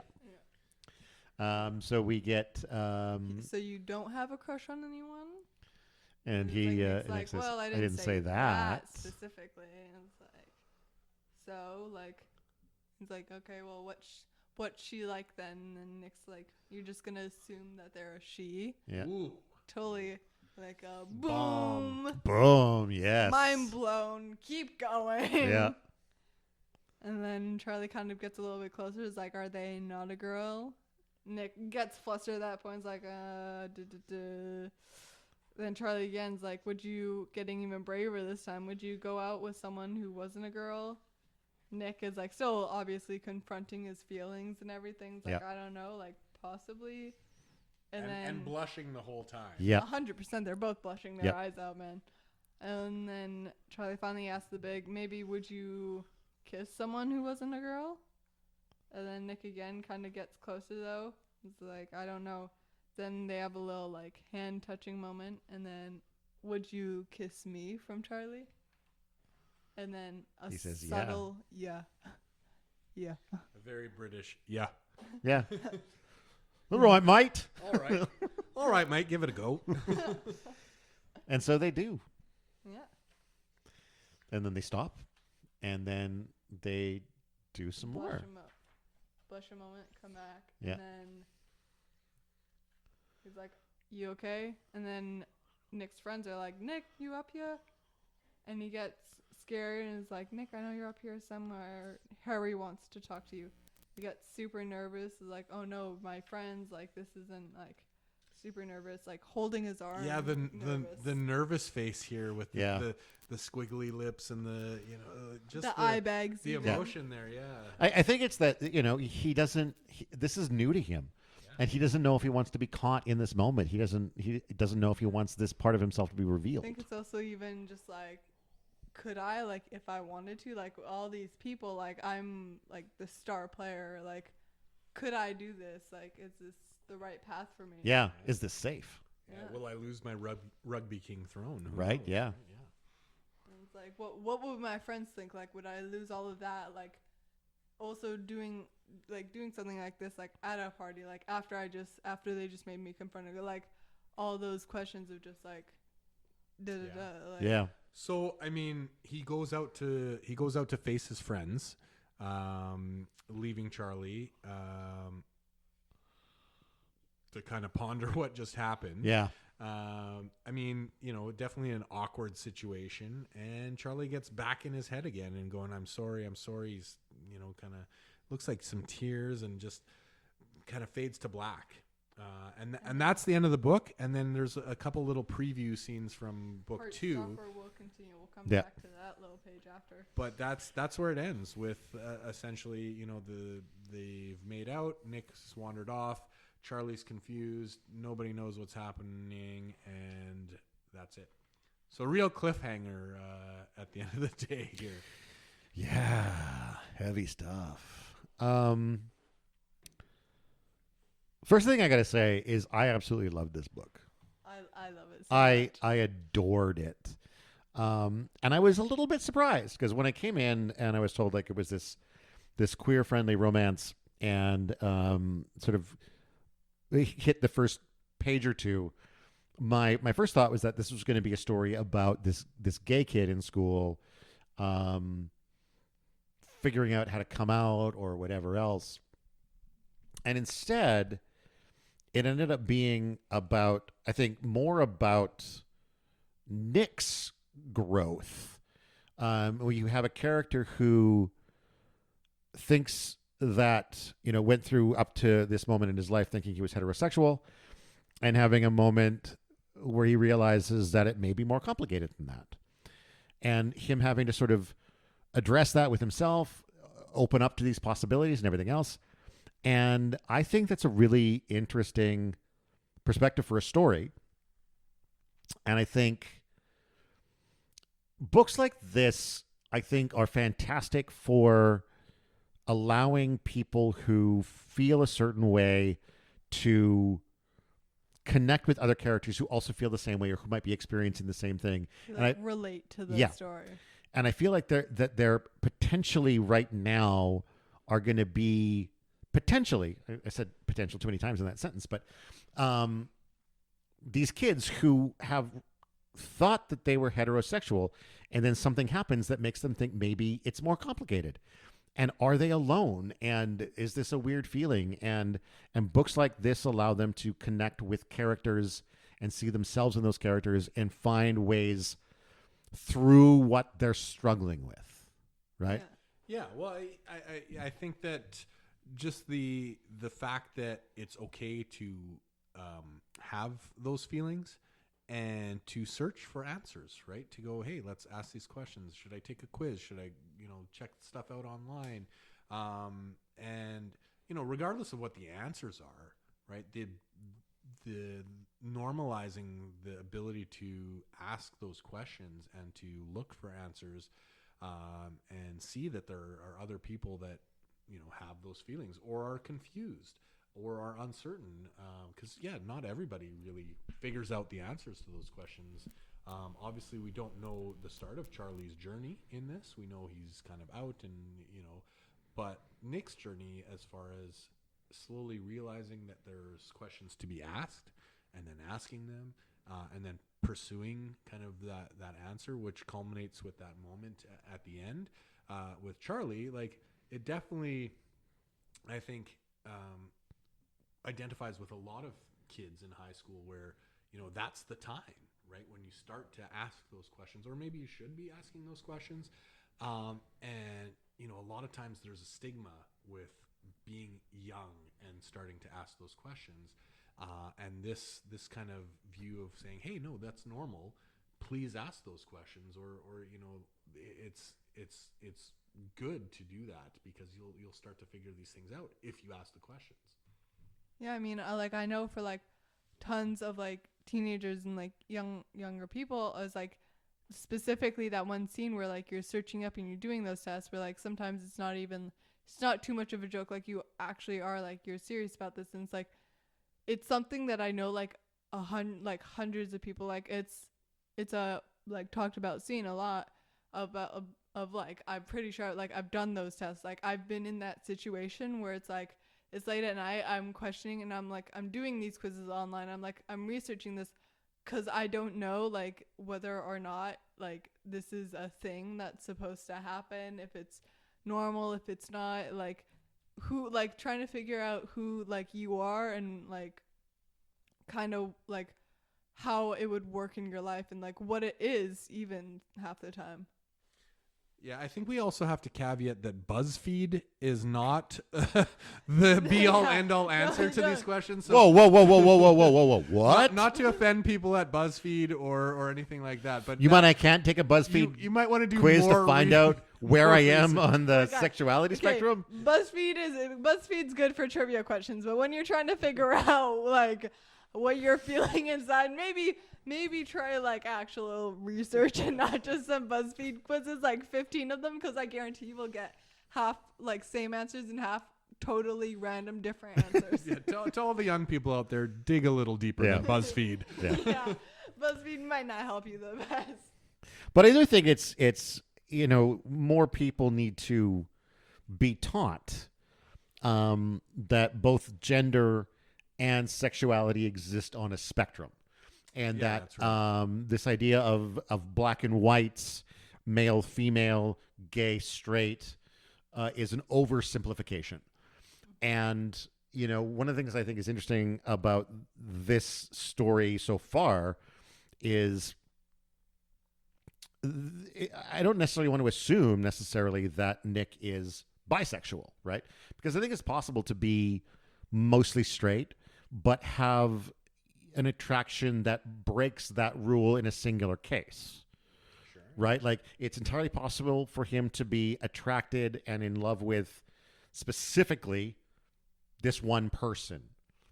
I mean, maybe he is bi. Maybe this is his entry into understanding that about himself. But I think in education, the more that we can teach that, again, it's a spectrum, and it's not either or, and there aren't rigid structures that you have to exist within. Yeah, and that it's an evolution as well. Yeah. Right? So, Nick talks about, this experience with Tara when, they were in whatever grade 7, 8, right? Where there was this kiss. Year and whatever. 7. Yeah, year 7. It's different. Similar to grade 7, I think, right? But Not really. okay. Anyway, they both evolved too, right? Tara has realized, that She's gay, yeah. She's gay, has a girlfriend, right? Has moved on.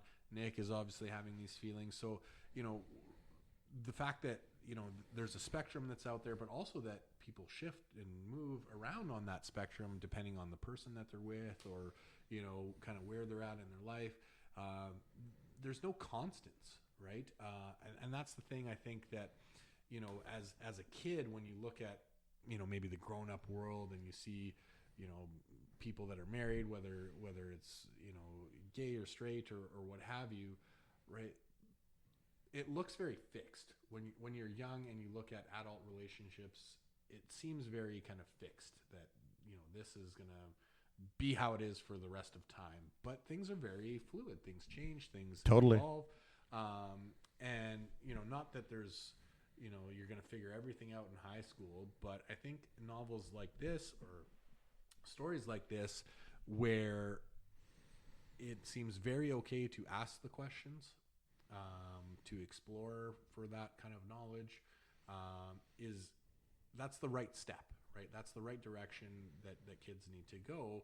I know there's a lot of pressure out there right now in a lot of the states where this kind of stuff is banned, to shut down that thinking, or kids exploring sexuality.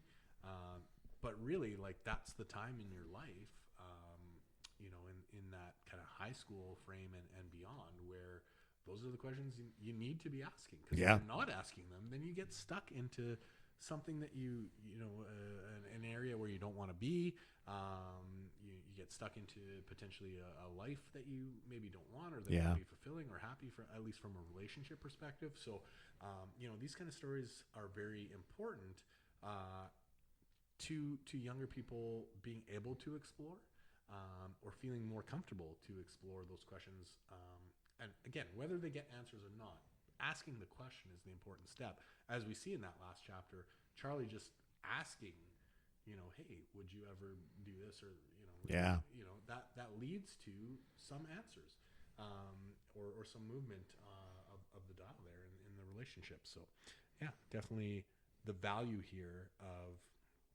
And again, maybe a little different from Rage as far as the value on the teenage experience. A touch. But, definitely, as far as the thing that confuses teenagers a lot more, right? That whole sexuality aspect, especially later in high school.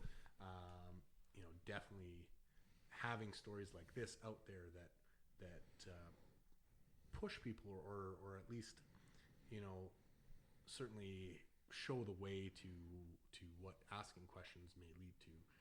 I think is very important. 100%. And also you don't have to know. Like, you don't have to have a correct answer. Like, you don't have to research and be like, this is these are the options. This is the spectrum. Like, you don't have to have this is you don't have to have a label. Like, it's 100% okay to just not know until you actually get there, right? Which they do that in the books. Like, would you date someone? Would you kiss it? I don't know until it's specifically right here, right now. Would you? Well, maybe you never know until you meet that person either, right? Exactly. 100%. What you were saying about Nick, of is he primarily heterosexual and it's really just Charlie? Yep. Or those questions, maybe the answer is Charlie, and it's not anything else besides that. But being afraid to ask those questions, or to examine it, or to kind of poke at that aspect of your life, that's the thing that, especially as a younger person, if you don't ever ask those questions, then you're stuck, right? You're never gonna Exactly. You're never gonna get to experience those relationships, whether they're great love, or just a relationship that makes you feel comfortable and safe and secure, or whatever it is. you're never going to get to that point unless you ask those questions, right? Yeah. So, yeah, definitely a very, I think, important story, and stories like this, obviously, not being banned or being accessible to children and youth, I think are very important. Yeah, it's just kind of sad that we kind of go through this all the time with books like this, where, you know, just again, you see something on page 2 and you go, well, we're going to ban that. Yeah. You know? Yeah, without any thought to like the actual content of the book, the actual message of the book. Not that I would say that any of the people who would want it banned based off of page 2 would change their mind after reading the entire book. No, they'd get to the end and Be just as They'd be like, adamant. Oh wait, no. Yeah. despite the artwork, they would still. Despite the artwork, yeah. Despite the dimples. Despite the dimples, right? The dimples should win them over. Exactly.